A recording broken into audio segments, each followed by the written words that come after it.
안녕하십니까, 본전경제 송성입니다. 오늘 또 퇴근하고 밭에 한번 둘러보러 왔는데요, 한번 함께 둘러보시도록 하겠습니다.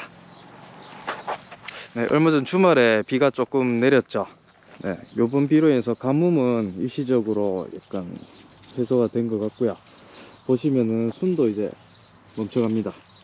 이제 멈춰가기 때문에 진딧물 피해는 뭐 당분간 크게 없을 것 같고요. 2차적과 이제 남으신 분들은 마무리 빨리 해주시고, 이제 도장지 정리하는 것도 이제 슬슬 마무리를 해 주셔야 될 시기입니다. 도장지 정리는 앞에서도 말씀을 드렸는데요, 여기 보시면 이렇게 직립한 가지, 이런 가지가 많으면 농약 이제 약재 도달성도 많이 떨어지고 해도 잘 안 들어가게 되죠. 이렇게 가려지면은 안쪽에 이제 해를 못 보는 잎, 이런 무효잎이 이제 꽂는 발생도 안 되고 호흡으로 인해서 양분 소모만 더 많아지기 때문에 해가 잘 들어갈 수 있게 이런 거 조장성까지 이런 건 좀 제거를 해 주셔야 되고요. 너무 과도하게 하실 필요는 지금 없습니다. 이제 직립한 가지 위주로 약재랑 해가 잘 들어갈 수 있게 그런 부분만 신경 써 주셔서 작업해 주시기 바랍니다. 그리고 저번 시간에 저 면충에 대해서 말씀드렸는데요, 지금 보시면 제가 지금 사다리를 타고 올라와 있거든요.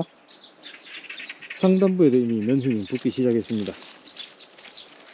보이시죠? 앞전에 진딧물력을 방제했음에도 불구하고 다 죽지는 않고요, 일부 살아서 지금 계속 번지고 있는 상황이거든요. 면충 방제에 지금 신경을 쓰실 때입니다. 보통 면충 발견하기까지는 시간이 조금 걸리죠. 이제 직접 사다리를 타고 도장지 정리하러 올라가지 않는 이상은 상단부는 발견하기 힘듭니다. 농가에서 보통 F킬러 이제 주머니 넣고 다니시는데, 뭐 사용하셔도 무방은 합니다만 좀 휴대하기가 어렵죠. 부피도 크고요. 저 같은 경우는 이렇게 어머니들 쓰시는 요 작은 뭐 미스트 분무기 이런 거 있거든요. 여기에 이제 기계유 일부하고 트랜스폼 액상수 조금 넣어가지고 사용하는데, 이게 주머니에도 뭐 들어가기 편하고 휴대도 간편하고요. 효과도 괜찮은 것 같아요. 이런 것도 사용하신 것도 괜찮은 것 같아요. 네, 이 부분은 앞전에 저 말씀드린 그 면충 발생 위치인데요, 보시면은 뭐 계속 번져가고 있습니다.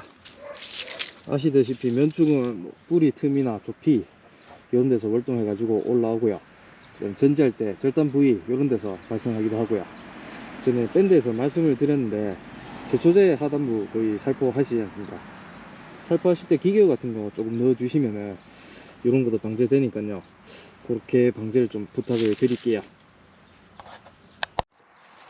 네, 면충 방제 요령은 전에 말씀드린 응애와 거의 동일합니다.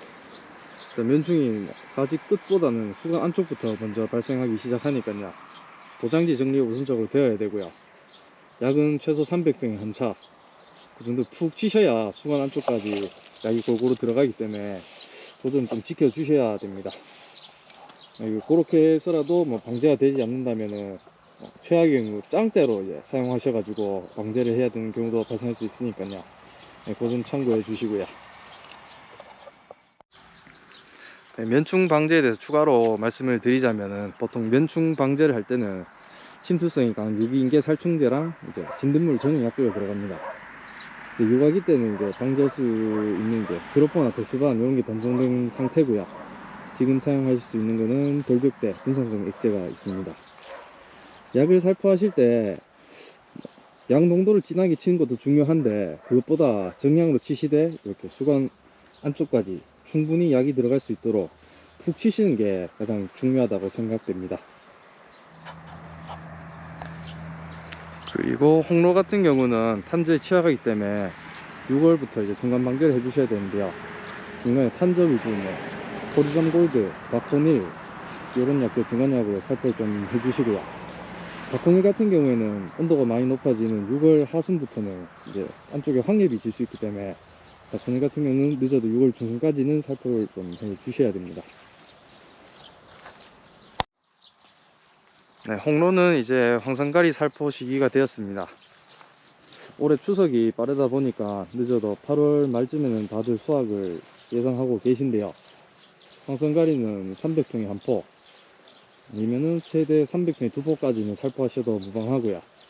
황선가리 살포 이유에 대해서는 뭐 다들 아시겠지만, 당도 착색 증대를 해주고 가리 성분이 이제 질소랑 기량작용에 의해서 질소 흡수를 억제해주는 그런 효능이 있습니다.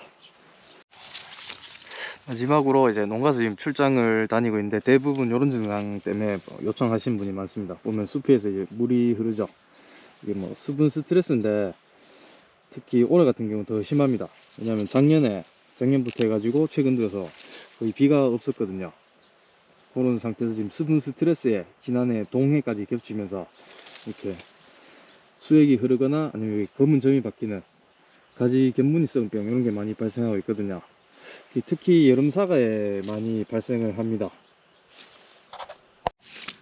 이런 문제를 해결하기 위해서는 일단 관수를 충분히 해 주셔야 되고요. 그 수관 안쪽까지 약이 충분히 들어갈 수 있게 방제를 해 주셔야 됩니다. 그리고 특히 홍로 같이 이제 꽃이 많이 피는 스퍼 타입 종류 같은 경우는 수세를 좀 강하게 키우실 필요가 있고요.